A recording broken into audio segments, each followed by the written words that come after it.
Long before strict monotheism, before the idea that there was only one God, the ancient land of Canaan was filled with many gods. And according to many historians and archaeologists, the religion that later became ancient Israelite worship may have emerged from that older world. A world where the high god was called El, his consort was called Asherah, and the younger storm gods like Baal battled forces of chaos like Yam, the god of the sea. So how did the regional deity become one god of Judaism, Islamism, and Christianity? Thousands of years ago, the people of Canaan, the region that includes parts of modern Israel, Lebanon, Syria, and Jordan, worship a large pantheon of gods. At the top stood El. El was often described as the father of the gods, creator of humanity, and wise ruler of the divine council. Ancient texts discovered at the city of Ugarit in modern-day Syria describe El as an elderly, fatherly king seated above the other gods. Beside him stood Asherah, often portrayed as a mother goddess and a divine consort. Together they were believed to preside over a divine family. Among the younger gods was Baal, a powerful storm deity associated with rain, thunder, kinship, and fertility.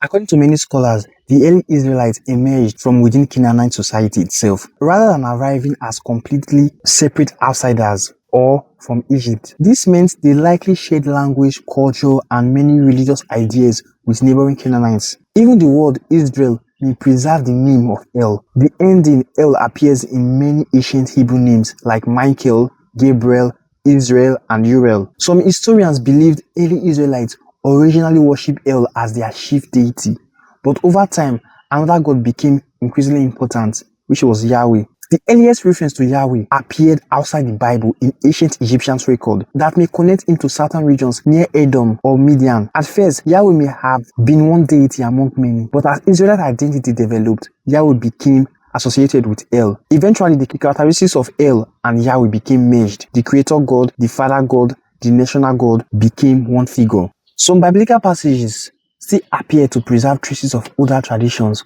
For example, certain ancient texts describe a heavenly council of divine beings surrounding the supreme god, imagery very similar to earlier Canaanite religion. Many historians and biblical scholars believe Deuteronomy chapter 22 verse 8 to 9 preserve traces of an older stage of Israelite religion. Some ancient version of the text, especially fragments found among the Dead Sea Scrolls, read roughly like this: The Most High divided the nations among the sons of God, and Yahweh received Israel as his portion. Why is this important? Because in this version, the Most High appears separate from Yahweh.